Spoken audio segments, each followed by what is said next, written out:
Hello बच्चों, welcome to Vipra mind channel. आज इस सेशन में हम डिस्कस करेंगे very important theorem from circle chapter of class 9th। मैं सर्कल चैप्टर का सीरीज स्टार्ट करने जा रहा हूं जिसमें मैं सर्कल चैप्टर के जो सारे इंपॉर्टेंट थ्योरम्स हैं वो डिस्कस करने वाला हूं, उसके सारे प्रूफ डिस्कस करूंगा मैं, प्लस सर्कल चैप्टर के जो इंपॉर्टेंट क्वेश्चंस है वो भी मैं ये सीरीज में डिस्कस करने वाला हूं। प्लीज ये पूरा सीरीज आप देखिएगा। इसके ऊपर मैं रेगुलर अपडेट्स, रेगुलर जो वीडियोस है वो अपलोड करूंगा और इसका अलग से प्लेलिस्ट भी बना दूंगा। तो अगर आपको सर्कल चैप्टर में कुछ भी प्रॉब्लम आ रहा है, अगर ये पूरा वीडियोस अगर आप देखेंगे ये सीरीज का, तो आपका पूरा कॉन्सेप्ट क्लियर हो जाएंगे और आप इसके जो क्वेश्चंस है सर्कल चैप्टर के वो इजीली सॉल्व कर पाएंगे। प्लस आप 9th का तो क्लियर कर ही पाएंगे, प्लस 10th में भी आपको ये सारे थ्योरम्स कहीं ना कहीं यूज होने वाले हैं। Please see all these video from this series. Okay, so आज जो हम theorem discuss करने वाले हैं that is perpendicular drawn from the center of the circle to the chord bisects the chord. So theorem is perpendicular drawn from the center of the circle to the chord bisects the chord, bisects the chord. Okay, so suppose this is a given circle. Okay, now यहाँ पर हम एक chord ले लेते हैं. This is chord, let it be A, B, and let O be the center of the circle. Okay, so now अब AB जो chord है इसके ऊपर मैं बहुत सारे परपेंडिकुलर ड्रॉ कर सकता हूँ। ये भी एक परपेंडिकुलर है, ये भी इसका परपेंडिकुलर है, ये भी एक परपेंडिकुलर है। बट अब एक परपेंडिकुलर जो सेंटर से पास होगा, जो सेंटर O से पास होगा, जो परपेंडिकुलर, अगर वो परपेंडिकुलर आप देखिएगा तो क्या होगा, ये परपेंडिकुलर जो होगा वो कॉर्ड AB को बाइसेक्ट करेगा। It will B bisecting at that point. ये पॉइंट सपोज मैं P ले लेता हूं, तो बाइसेक्ट करेगा। बाइसेक्ट मतलब क्या हुआ कि वो AB को दो इक्वल हाफ में डिवाइड करेगा। दैट इज AP और PB दोनों का लेंथ इक्वल होगा। अगर AB 10 सेंटीमीटर है तो ये हो जाएगा 5, ये भी हो जाएगा 5। इसका मतलब if you draw any perpendicular from the centre of the circle से अगर वो पर्टिकुलर कॉर्ड पे अगर आप परपेंडिकुलर ड्रॉ करते हैं तो वो परपेंडिकुलर हमेशा वो कॉर्ड को बाइसेक्ट करेगा। वो कॉर्ड को क्या करेगा, बाइसेक्ट करेगा। इसका मतलब that will be nothing but the perpendicular bisector of that particular chord. और this is true for all the chords. आप कोई भी कॉर्ड ले लीजिए। सपोज ये कॉर्ड है, यहाँ पर मैंने ड्रॉ किया, तो यहाँ से अगर मैं इसके ऊपर परपेंडिकुलर ड्रॉ करता हूं तो ये क्या होगा, इसका परपेंडिकुलर बाइसेक्टर होगा। अंडरस्टूड? मतलब वो कॉर्ड को बाइसेक्ट करेगा एट पर्टिकुलर, वो जो पॉइंट हम जो भी नेमिंग देंगे। अंडरस्टूड? वो कोई भी कॉर्ड ले लो आप। अंडरस्टूड? अगर सपोज ये कॉर्ड है तो इसके ऊपर अगर मैं परपेंडिकुलर कहां से बनाऊंगा, सेंटर से अगर परपेंडिकुलर बनाऊंगा तो वो परपेंडिकुलर हमेशा ये पर्टिकुलर कॉर्ड को क्या करेगा, बाइसेक्ट करेगा। Understood? So that is what perpendicular drawn from the centre of the circle to the chord bisects the chord. Understood? Okay, so now अब ये हम प्रूव करेंगे यहां पर। इसको पहले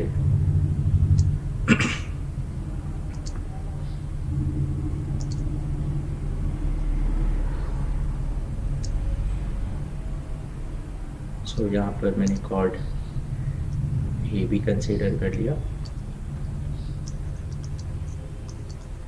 and this is centre O। अब यहाँ से हमने परपेंडिकुलर ड्रॉ किया, late it B OP। Understood? तो यहाँ पर गिवन में क्या लिखेंगे हम, गिवन पार्ट क्या है, given part here is O जो है, O is the centre of the circle. Next is OP जो है, OP is perpendicular to chord. This is given.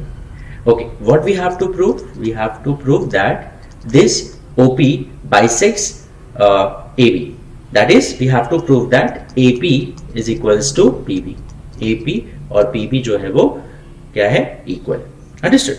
Okay, सो इसके लिए हम कंस्ट्रक्शन करेंगे। So construction that is nothing but we are going to join, construction part में हम करेंगे join ओ ए को ज्वाइन कर देंगे और ओ बी को ज्वाइन कर देंगे। Understood? O A and O B को हम ज्वाइन कर देते हैं। Okay, so join O A and O B. Understood?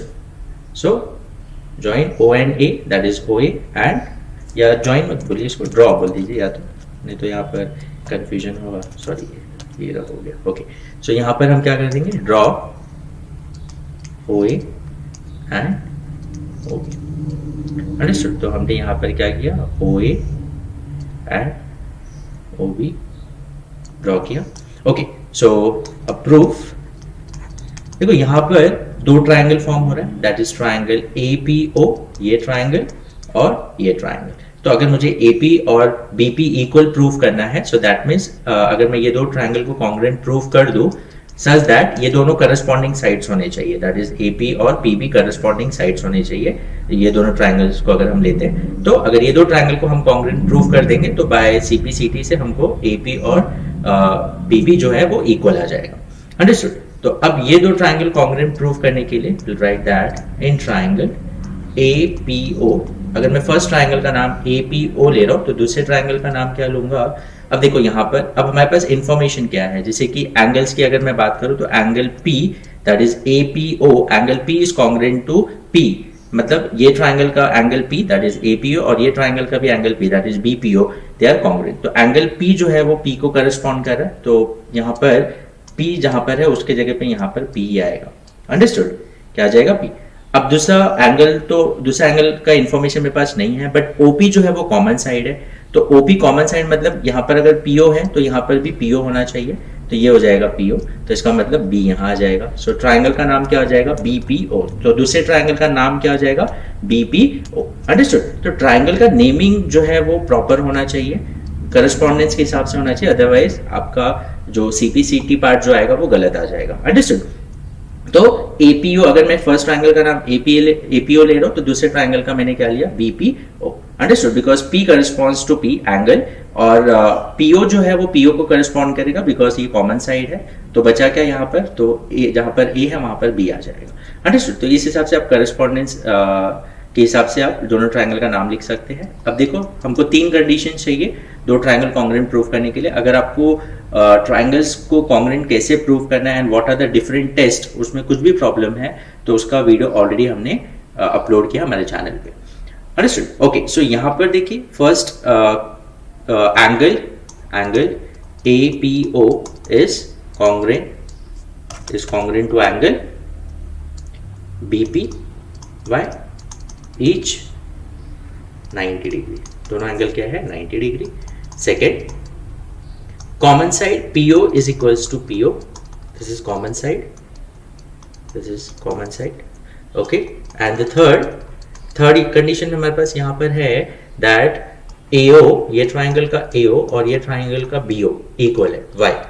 अब देखो, ये दोनों ट्राइंगल का जो हाइपोटेन्यूज है, ये ट्राइंगल का हाइपोटेन्यूज AO है और ये ट्राइंगल का हाइपोटेन्यूज BO है, तो AO और BO जो है वो इक्वल है y, they are radii of same circle, they are radii of same circle।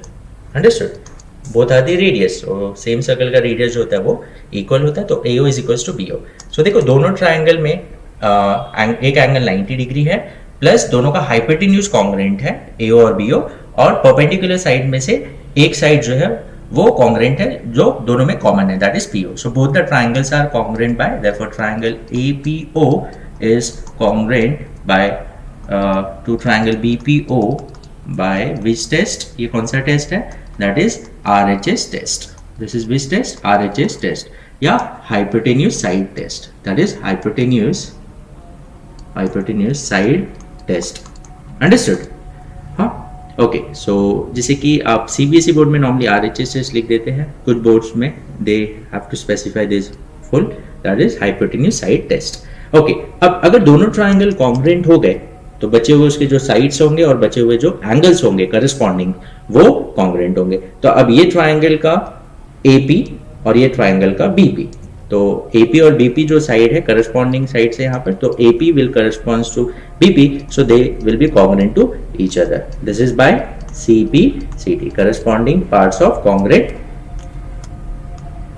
triangle by CP CT. Understood? और अगर आप दूसरे बोर्ड्स में, कुछ बोर्ड्स में CS CT भी लिखते हैं, corresponding sides of congruent triangles. Understood? So आप अपने हिसाब से लिख दीजिएगा, आपके बोर्ड्स में जो भी नॉर्मली लिखते हैं. तो जैसे मैंने बताया, नॉर्मली CBSE बोर्ड में आप स्टूडेंट CP CT लिखते हैं, बिकॉज बुक्स में भी वही मेंशन्ड है. एंड अगर आप जैसे महाराष्ट्र स्टेट बोर्ड ये सब में देखेंगे तो वहाँ पर नॉर्मली साइड्स के लिए CS CT लिखते हैं, एंड करस्पॉन्डिंग एंगल्स अगर लेते हैं तो CA CT लिखते हैं, corresponding angles of congruent triangles. Understood? तो हमको यही प्रूव करना था that AP is equals to BP. So इसका मतलब अगर OP जो है AB पे परपेंडिकुलर है, so it will always bisect that chord AB at point P, that is AP is equals to BP.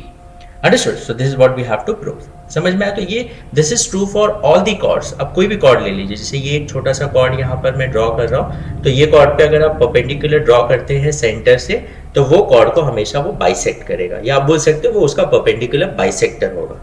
Understood? तो अब यहाँ तो बहुत सारे परपेंडिकुलर बनेंगे, ऐसे बहुत सारे परपेंडिकुलर बनेंगे, बट वो परपेंडिकुलर क्या उसका परपेंडिकुलर बाइसेक्टर होगा क्या? नहीं.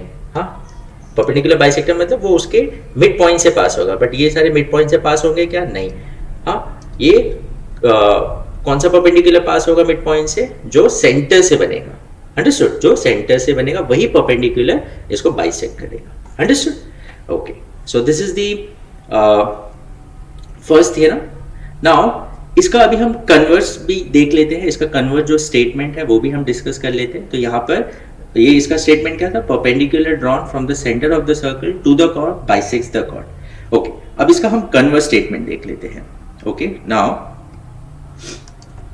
इसका converse statement, okay,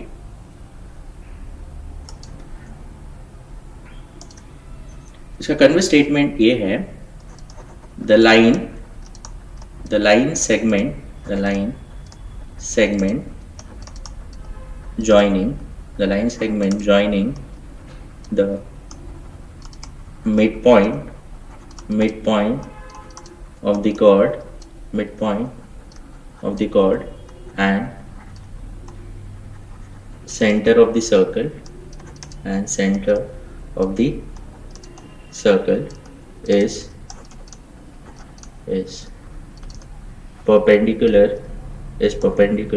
of the chord and center of the circle is perpendicular to the chord.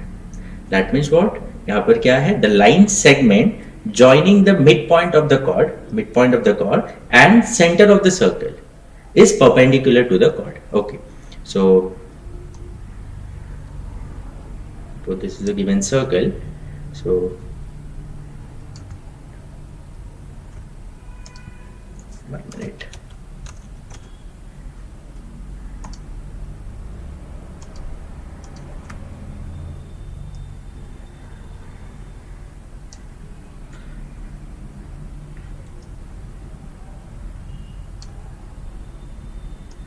Suppose this is a given chord AB and O is the center of the circle. अब as per the statement, suppose ये जो P है ये AB का mid point है. AB का क्या है? मिड पॉइंट है. तो ये सेंटर P और that is the mid point of AB, that is P, और centre of circle that is O. तो इन दोनों पॉइंट्स को जो सेगमेंट ज्वाइन करेगा, ये सेगमेंट जो ज्वाइन करेगा वो AB पे परपेंडिकुलर होगा. क्या होगा? AB पे परपेंडिकुलर होगा. यस, अभी इसके पहले हमने वही देखा ना, the perpendicular that is drawn from the center of the circle to the chord bisects the chord. अगर वो perpendicular होगा तो उसको बाइसेक्ट करेगा, मतलब उसके मिड पॉइंट से पास होगा. इसका मतलब ये हुआ कि मिड पॉइंट से जो लाइन पास हो रहा है और सेंटर से भी पास हो रहा है वो उसको क्या होगा? परपेंडिकुलर होगा. ऑब्वियस होगा, जो हमने अभी डिस्कस किया. तो वही उसका कन्वर्स स्टेटमेंट है जो हमें यहाँ पर प्रूव करना है. तो हमें यहाँ पर गिवन क्या दिया है? गिवन पार्ट जो है यहाँ पर इज, पहले तो O is the center of the circle. O is the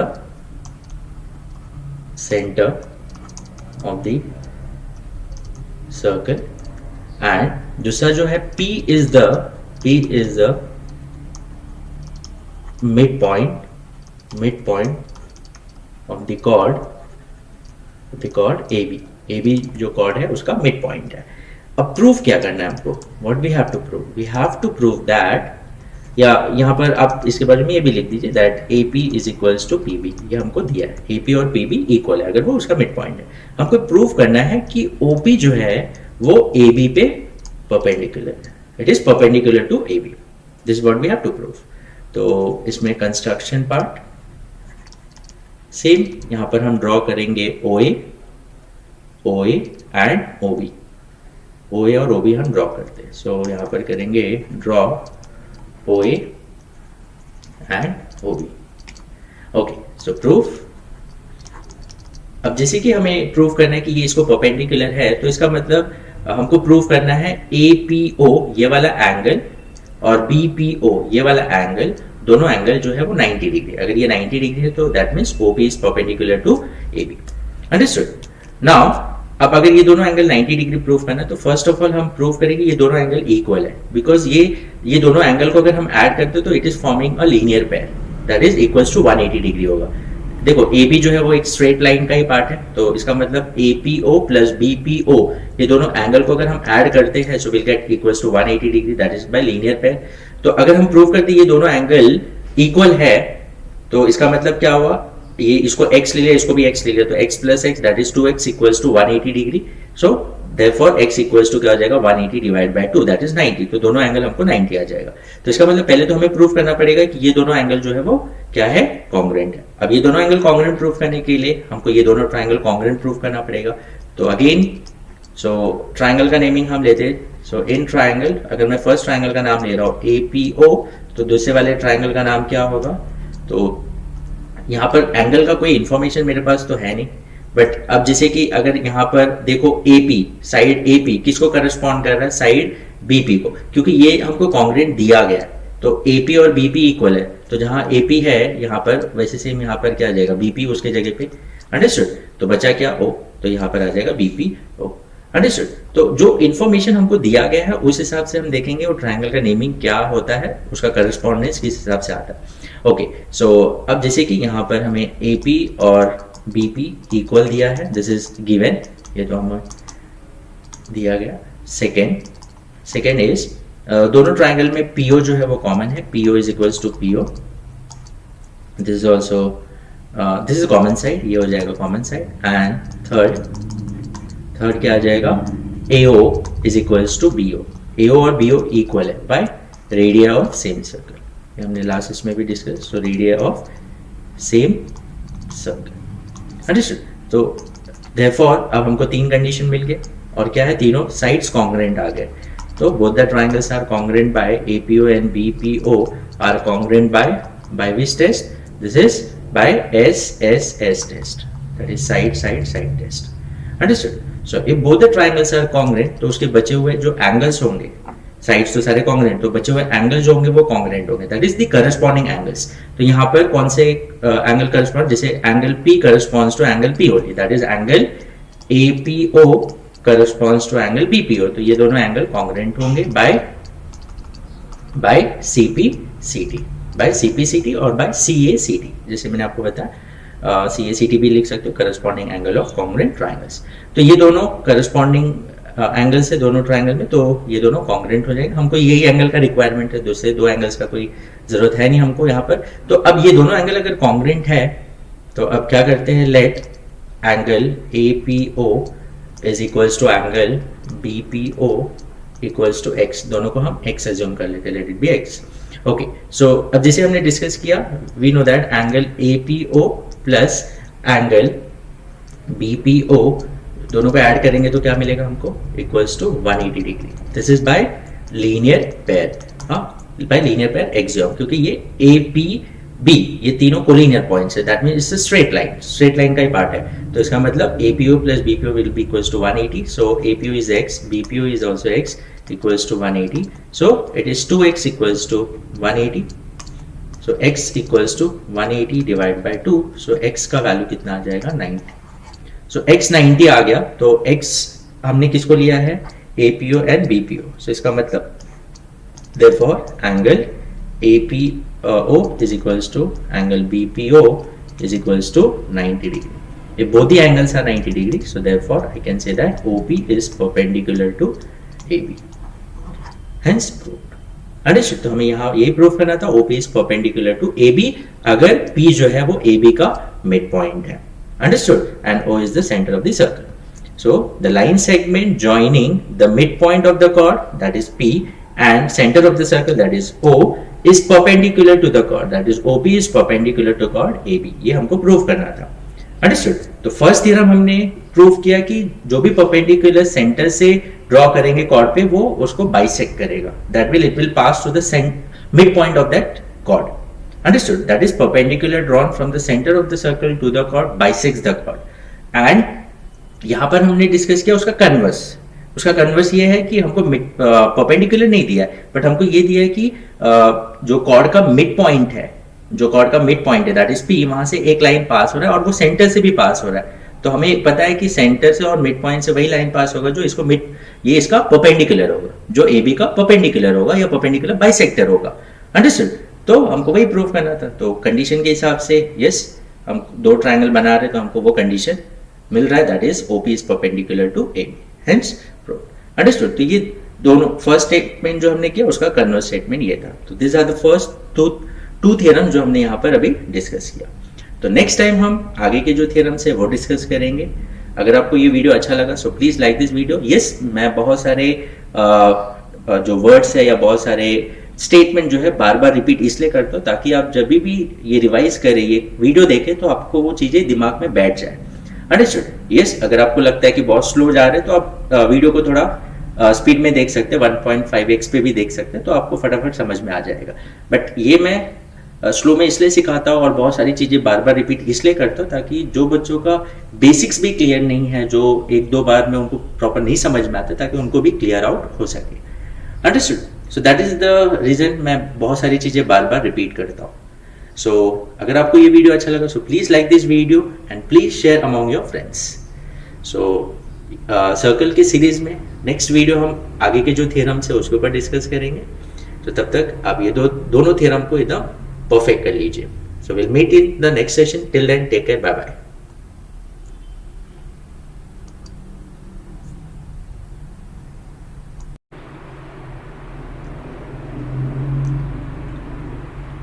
Hello बच्चों, Unacademy is organizing Creative Corner Timeout on 31st January 2021 from 9 AM onwards. Basically ये प्रोग्राम जो है वो नॉन एकेडमिक है. जैसे कि आपको एकेडमिक के अलावा आपके कुछ हॉबीज़ है या आपको कुछ सब्जेक्ट्स में लाइकिंग ज़्यादा है, जैसे कि अगर आपको कोडिंग करना अच्छा लगता है या रोबोटिक्स सीखना है या आपको पोइट्री अच्छा लगता है या आपको जैसे एक्सेल है, एक्सेल में आपको फॉर्मूलाज कैसे डेवलप करना, ये सारी चीज़ें या फील्ड्स में आपको इंटरेस्ट है, तो इसमें आपको हेल्प आउट करने के लिए, आपका इंटरेस्ट और डेवलप करने के लिए और वो फील्ड में और नॉलेज देने के लिए Unacademy is organising this programme. So जैसे कि मैंने आपको बताया, this programme will be held on 31st January 2021 from 9 AM onwards. So इसके और भी डिटेल्स मैं आपको बता देता हूँ. जो फर्स्ट सेशन होगा that is from 9 AM for 1 hour and it will be nothing but on chess. अगर आपको चेस में ज़्यादा इंटरेस्ट है so what are the best 7 opening and 3 जो मिडिल गेम्स ट्रिक्स है उसके बारे में डिस्कस किया जाएगा. Then from 10 AM that is 1 hour के सेशंस है. सो 10 AM जो है वो कोडिंग का सेशन होगा जिसमें 7 मॉड्यूल्स एंड 3 डेटा स्ट्रक्चर्स के बारे में डिस्कस किया जाएगा. And from 11 AM the session will be on Excel. So जैसे मैंने आपको बताया, एक्सेल में आप कुछ फॉर्मूलाज क्रिएट कर सकते हैं जिससे आप अगर इनपुट करते तो ऑटोमेटिकली आपको आउटपुट वो फॉर्मूला के बेसिस पे आ जाता है. तो what are the 7 formulas and 3 pivot in Excel, वो बारे में डिस्कस किया जाएगा. देन 12 नून को जो सेशन है that is about poetry. So what are the 7 dos and 3 don'ts of what we say about poetry. And from 3 PM onwards again 1 hour का session है अबाउट रोबोटिक्स. रोबोटिक्स के बारे में आपको बताया जाएगा, उसमें और भी कुछ इन्फॉर्मेशन जो है डिटेल्स में आपको डिस्कस किया जाएगा. And from 4 PM onwards again for 1 hour session है ये. It will be about magic. अगर आपको मैजिक में इंटरेस्ट है तो आप ये सेशन अटेंड कर सकते हैं. And from 5 PM onwards it will be also 1 hour session. It will be about app creation. So अगर आपको ऐप डेवलप करने में ज़्यादा इंटरेस्ट है ये सारी चीज़ों में, तो आप ये सेशन अटेंड कर सकते हैं। Understood. So these are the different session. सारे सेशन जो है वो 1 आवर के हैं। सो आप अकॉर्डिंगली वो सेशन ज्वाइन कर सकते हैं। तो ज्वाइन करने के लिए आपको करना क्या होगा, फर्स्ट ऑफ ऑल आपके पास अनअकैडमी का ऐप होना बहुत ज़रूरी है। सो आप ऐप डाउनलोड कर लीजिए एंड ये सेशन आप जो है वो फ्री है, टोटली फ्री है। हाँ, इसके लिए जस्ट आपको जो मेरा रेफरल कोड है, ये जो फ्री सेशन है उसको एक्सेस करने के लिए आपको मेरा रेफरल कोड यूज़ करना होगा, और मेरा referral code is RL Tiwari. It is RL Tiwari. So जितने भी फ्री सेशंस होते हैं, जितने भी फ्री सेशंस होते हैं जो मैं आपको यहाँ पर जिसके वीडियोस में आपको अपडेट करते रहता हूँ, तो ये सारे फ्री सेशन जो है उसको एक्सेस करने के लिए जस्ट आपको मेरा रेफरल कोड यूज़ करना होगा, that is RL Tiwari. So creative corner में ये सारी चीज़ें डिस्कस की जाएगी। तो इसमें से आपको जो फील्ड में ज़्यादा इंटरेस्ट है, आपको उसमें नॉलेज चाहिए और उसमें कुछ टिप्स एंड ट्रिक्स क्या है वो आपको पता करना है, तो ये आप सेशंस अटेंड कर सकते हैं। सो जैसे मैंने बताया, it will be on 31 January 2021। So just go and register yourself. इसके लिंक्स जो है मैं आपको डिस्क्रिप्शन में दे दूंगा, तो वहाँ जाके आप रजिस्टर कर सकते हैं। एंड जैसे कि मैंने आपको बताया, आपको रेफरल कोड जो है यूज़ करना होगा RL Tiwari. So hope this session will be helpful for you. Thank you.